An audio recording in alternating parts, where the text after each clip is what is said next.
Alcemos nuestra mirada y veamos un nuevo horizonte. Es tiempo de volver a la palabra, de buscar con sinceridad, de renovar nuestra fe y entender el corazón de Dios, y recordar las promesas que aún siguen vivas. Un tiempo con Dios. Bienvenidos a Cielo Abierto. Bienvenidos a este tiempo de estudio bíblico. Bueno, estamos en día sábado y estamos entonces tratando de mirar y contemplar algunos verbos, algunas palabras importantes desarrollados a lo largo de la semana. Tenemos también una visita por los comentarios que están haciendo y es importante responder de alguna manera. Dice entonces, ¿cuántas veces se aparece en el libro de Génesis, por lo menos en los primeros capítulos, la palabra crear, que emplea Dios en el versículo 1 del capítulo 1? En el principio creó Dios los cielos y la tierra. La palabra crear es hacer algo de la nada. Se dice pues ex nihilo, ¿cierto? No existía nada. Todo lo que conocemos nosotros como materia no existía.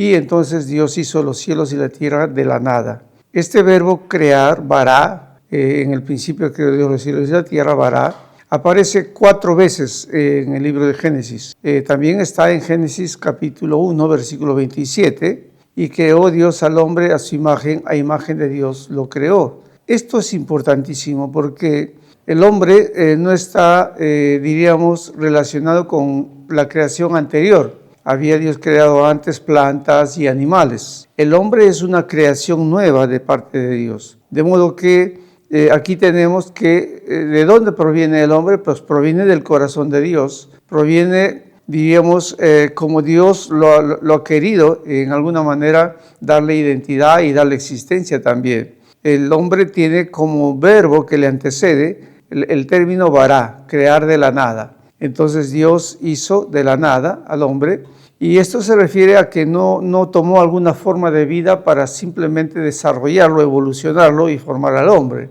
No existía ninguna forma preexistente conforme al hombre, sino que Dios hizo al hombre como una identidad nueva que aparece como una existencia en el mundo que ha sido creado ya en medio de plantas y animales. En medio de todo lo existente, el hombre es creado de la nada. Existe en el corazón de Dios, pero existe en el corazón de Dios como varón y mujer, pero el verbo que atestigua la aparición del hombre es que Dios lo creó, lo hizo de la nada. Y esto obviamente lo relaciona solamente a su creador, no lo relaciona a nada, a ninguna forma de vida ya preexistente. El hombre está relacionado por el término crear, bara, hacer de la nada a su creador. Procede del corazón de Dios. También el versículo en Génesis 2:3 aparece este verbo y dice, y Dios bendijo el día séptimo a su imagen, a imagen de Dios lo creó, a varón y hembra los creó.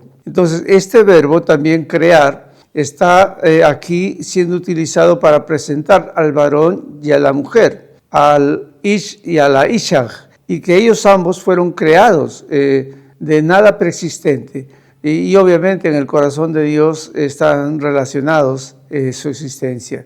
Y qué hermoso es poder contemplar aquí que esto rebate todo tipo de teoría que podríamos decir antagónico o que trata de contradecir que la existencia del varón y de la varona, del hombre y la mujer, se debe a alguna forma de vida que evolucionó. Según el texto bíblico, no existe tal consideración, sino que del corazón de Dios, de lo que Dios tenía preexistente en su corazón, de la nada, Dios forma al varón y la mujer que ya preexistían en su imaginación, en su deseo de verlos a imagen y su semejanza. También en el libro de Génesis, el capítulo 5, en el versículo 1, aparece otra vez este verbo. Son las únicas 4 oportunidades. Génesis 1:1, Génesis 1:27, Génesis 5:1 y Génesis 2:3. Dice en el Génesis 5:1, este es el libro de las generaciones de Adán, el día en que creó Dios al hombre, a semejanza de Dios lo hizo. Otra vez se emplea este verbo bara,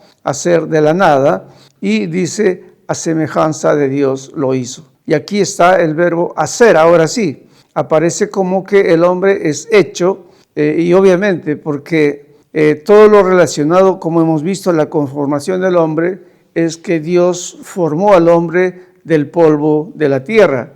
Y entonces el hombre es hecho por la propia mano de Dios. No hay ni una vida preexistente que tenga que relacionarse al varón y a la mujer, sino que Dios los hizo vara de la nada. Ahora, Génesis 2:8 es la única vez que aparece la palabra formar, y dice, Jehová Dios plantó un huerto en Edén al oriente y puso allí al hombre que había formado. Esto es importantísimo. El Adán ha sido formado, ha sido hecho. Entonces aquí reunimos el texto del versículo 5:1, que Dios los hizo, los formó de la tierra, del polvo. Dios los formó, les dio forma.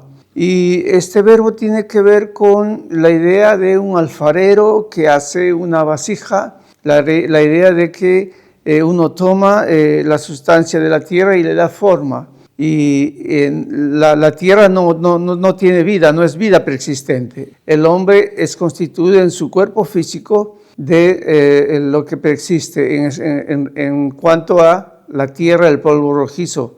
Bien, dice entonces el término 1 Corintios capítulo 15, y estamos viendo el versículo 45, dice, así también está escrito, fue hecho el primer hombre Adán, alma viviente, y el postrer Adán, espíritu viviente. Recordamos que el hombre fue formado del polvo de la tierra, y Dios sopló aliento de vida, y fue declarado también como un ente, como un ser. Y aquí está expresado en 1 Corintios capítulo 15, versículo 45. Dice, el primer hombre, Adán, fue alma viviente, pero el postrer Adán, hablando de Jesucristo, es espíritu vivificante.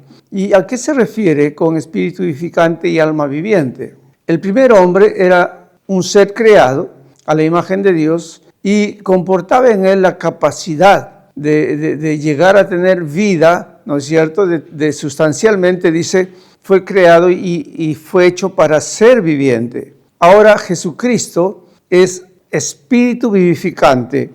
Jesucristo comporta también un cuerpo físico, pero este cuerpo físico, después de la resurrección, ha venido a ser un cuerpo glorificado, de modo que ahora el cuerpo ha entrado en un estado espiritual. Y recordemos que para ingresar a la vida eterna, a la morada eterna es un lugar de espiritualidad. Entonces, no todo por ser alma viviente va a estar en este lugar. Y hay que ser, como está constituido aquí en el versículo 45 de 1 Corintios 15, hay que llegar a ser espíritu vivificante. Y la única manera de ser espíritu vivificante es, por supuesto, caminar en los caminos que Jesús tuvo como el camino al Padre. Es el camino de la cruz y el camino de la resurrección.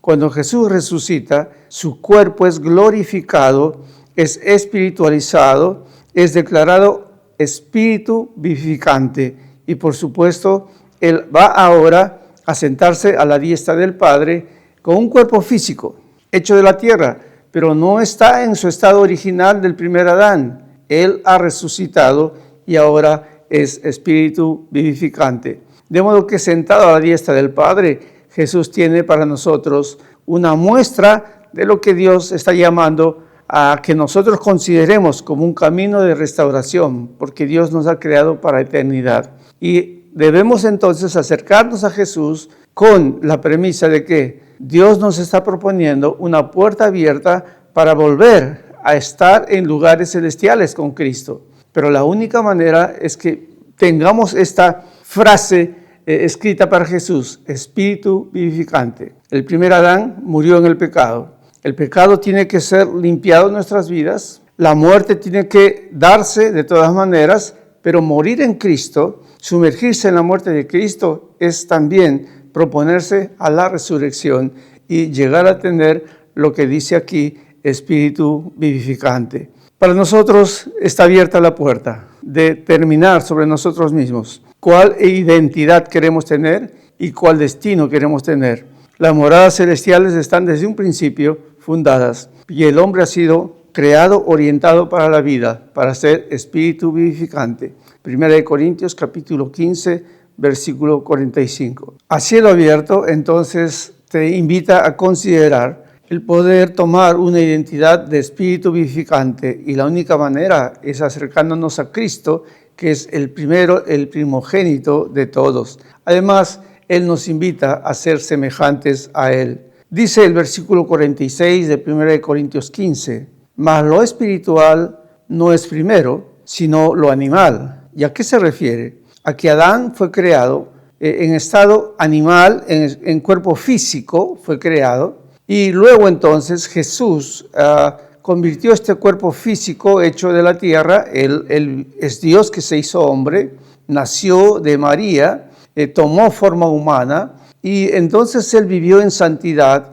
y Él llevó la espiritualidad a un nivel de que la muerte no lo pudo retener, y Él fue resucitado. Y cuando Él resucitó, entonces llega a ser un cuerpo espiritual. Por eso dice 1 Corintios 16, ¿qué fue lo primero? Lo primero fue lo animal, es decir, el cuerpo físico, como fue el primer Adán. Pero el segundo Adán, que es Jesucristo, es espiritual. Dice el versículo 47, el primer hombre es de la tierra, se refiere al Adán, es terrenal. El segundo hombre, el segundo Adán, dice que es el Señor. Ya está identificando quién es el segundo Adán. Dice que es el Señor, es del cielo. Mientras que Adán fue creado de la tierra, mientras que Adán fue formado de la tierra y tomó aliento, ¿verdad? Como dice aquí, fue alma viviente, pero Jesús, que es del cielo, Él convirtió lo que era terrenal en espiritual por la resurrección. Por eso es importantísimo que para entrar al cielo hay que nacer de nuevo.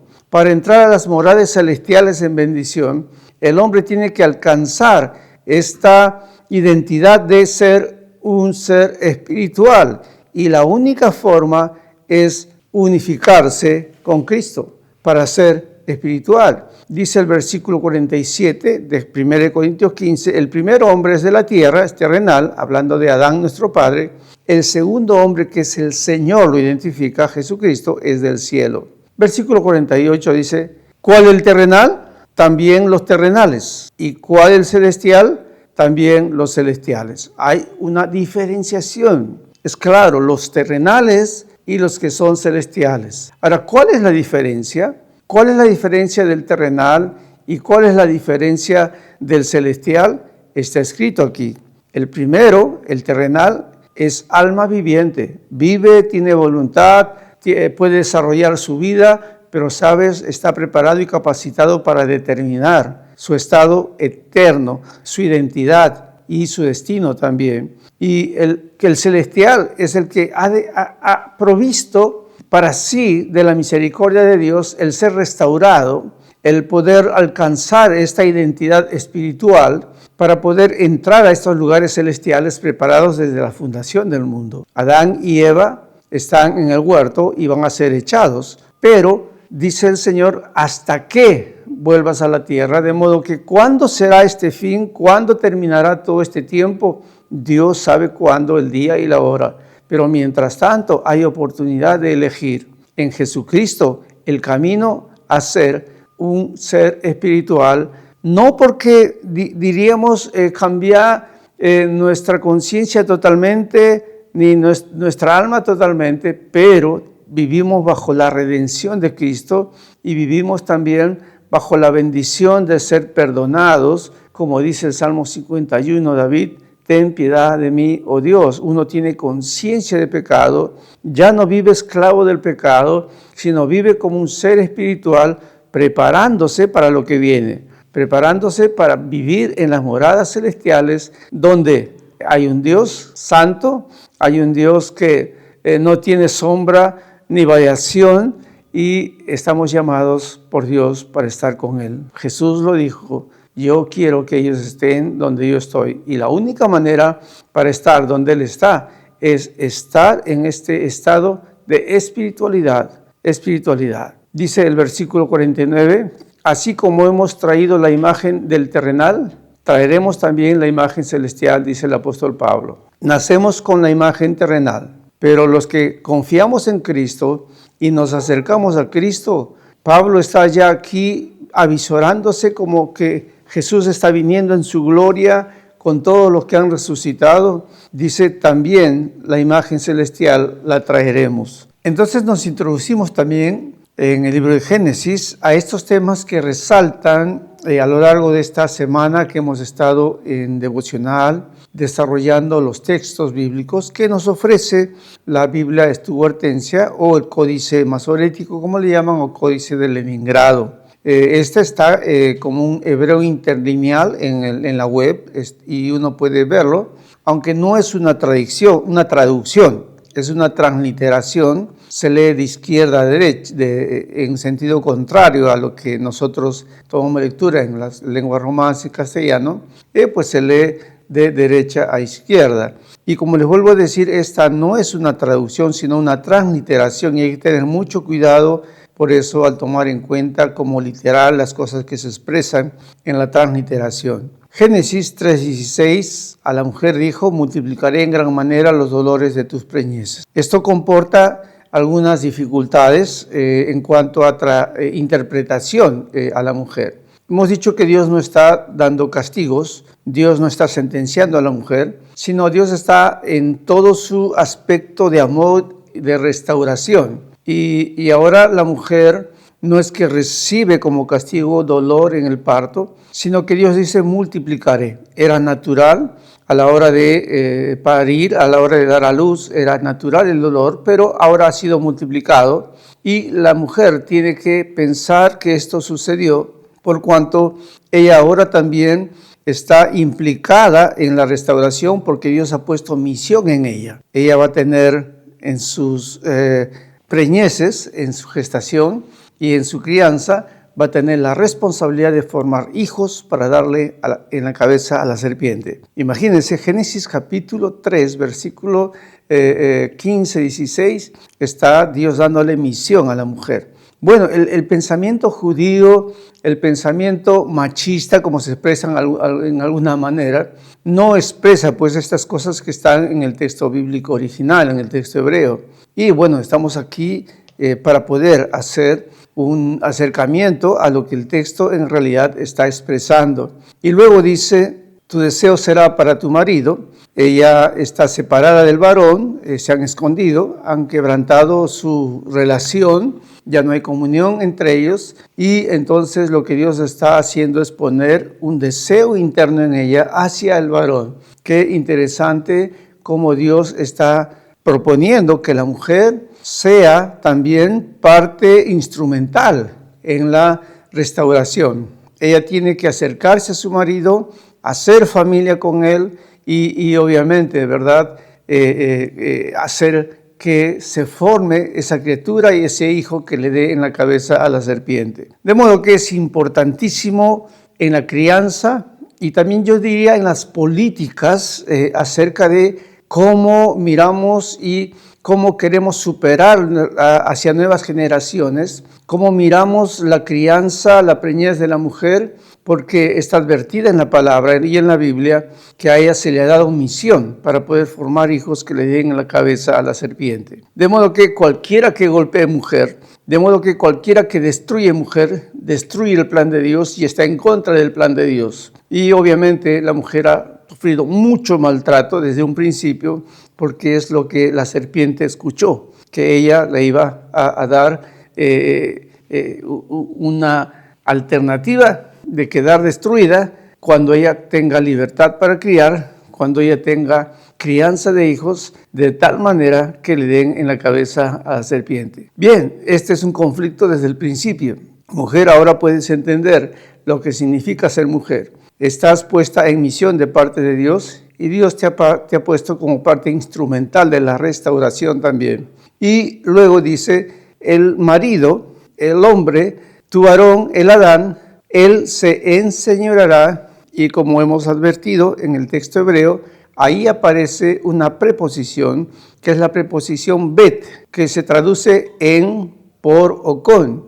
y la traducción sería Él se enseñoreará en ti. Las distintas traducciones, empezando por la primera traducción que se hizo de la Biblia hebrea al griego, la versión de los llamados, la versión de los 70, fue hecha por judíos entre 250 a 300 años antes de Cristo. Esta traducción del Antiguo Testamento del hebreo al griego trajo detrás de sí esta expresión que Él se enseñoreará, Él será el Señor sobre ti. Y luego la Vulgata Latina, que es 250 años después de Cristo, también replica esta frase de la misma manera. Pero cuando volvemos al hebreo, volvemos al texto primario, el texto masorético que estamos expresando, lo podemos ver, como hemos dicho, en el interlineal hebreo-español que está colgado en la web. Y entonces la traducción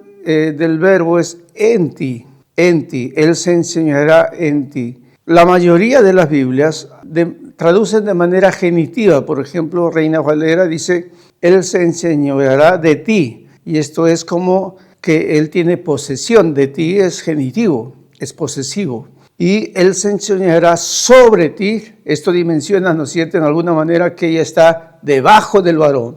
Y no es lo que expresa necesariamente este texto, sino que lo que expresa este texto es lo que Dios está restaurando. El hombre se va a enseñorear en ella, hemos dicho, y esto solamente se puede explicar en función a Éxodo, capítulo 25, cuando Dios ordena construir un santuario y Él dice que Él quiere morar en medio de todo el pueblo que ha acampado, que pongan en medio, porque Él quiere ser el soberano, Él quiere ser su Dios, y para enseñorearse, Él quiere estar en medio de ellos. De modo que la mujer está diciéndole, el varón está llamado a estar en medio de ti, a conquistar tu corazón para que se enseñoree de ti.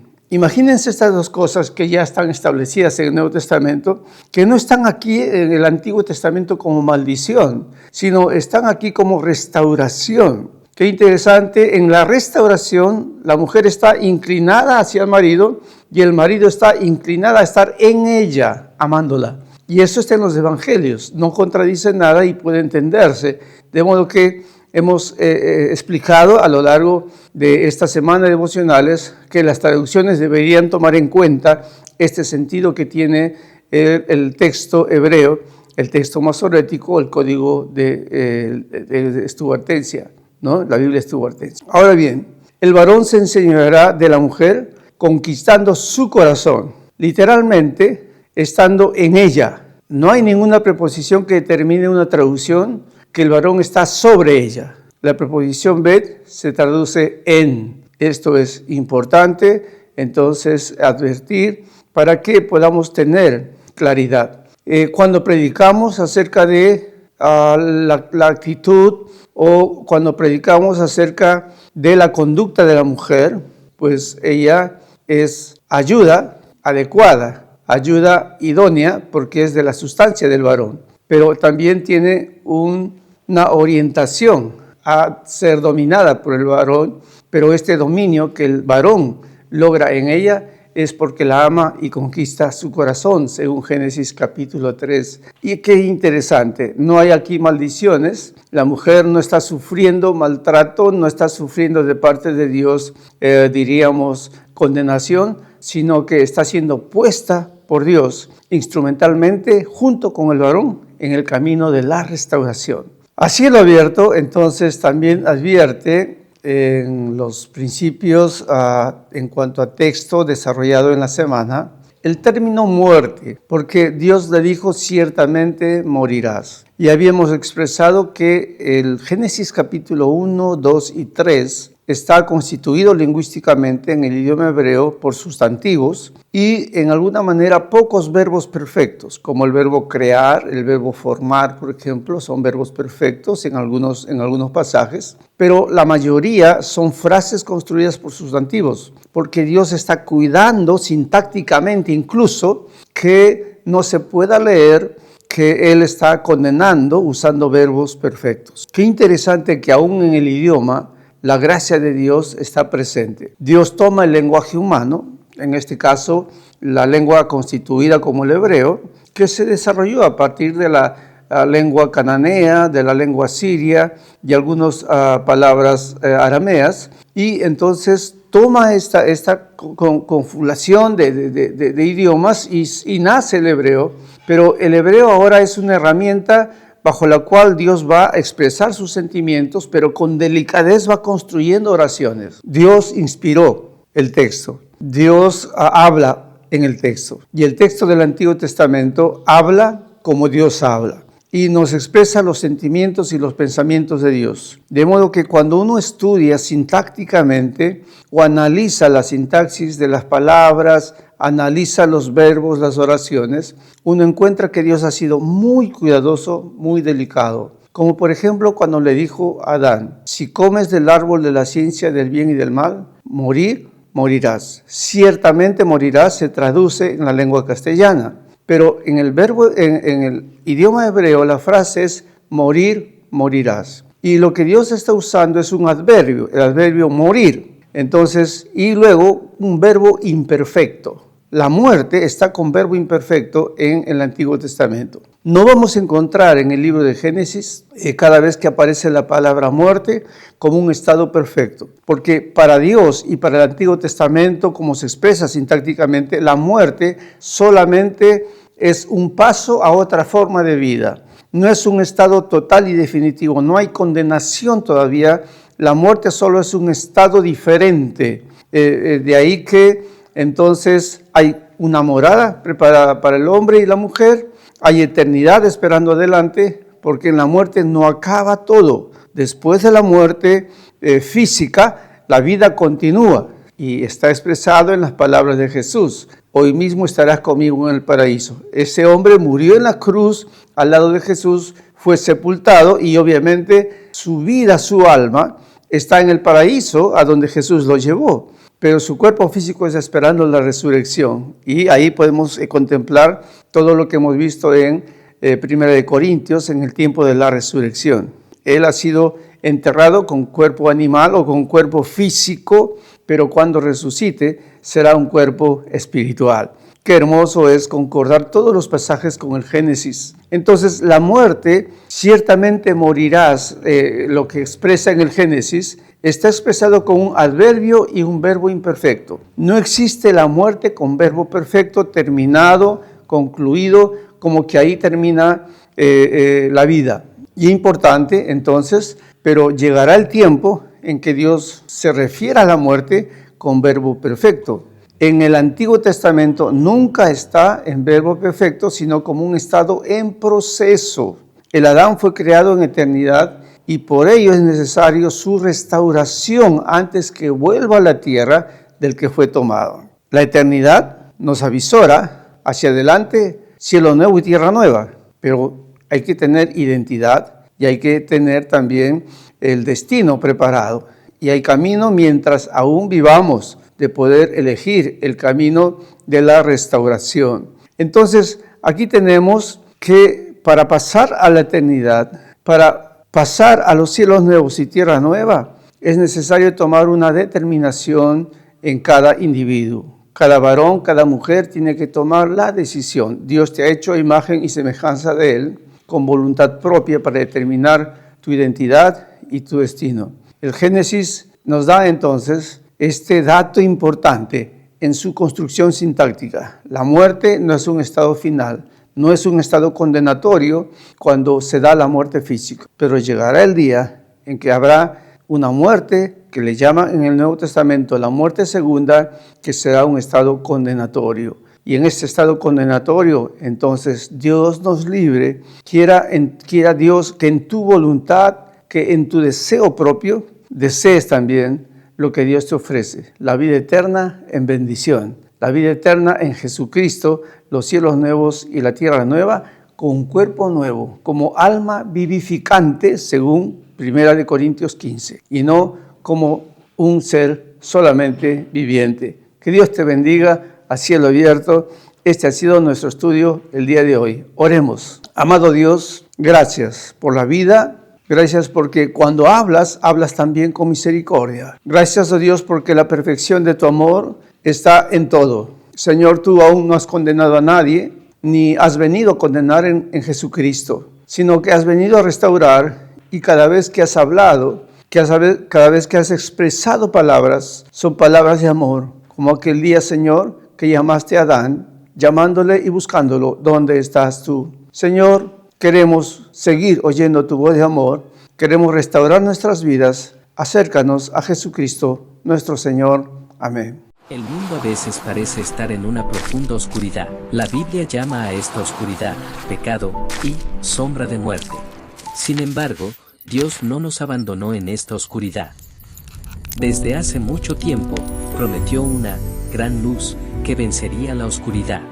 La luz de Cristo es como un faro en nuestra vida. Ilumina nuestro camino, nos permite conocer el verdadero rostro de Dios, expulsa la oscuridad que hay en nosotros y nos da verdadera libertad y vida. ¿Está tu vida en la oscuridad en este momento? Mira hacia la luz de Cristo. Esa luz nunca se desvanece y nos guía al reino de la vida eterna.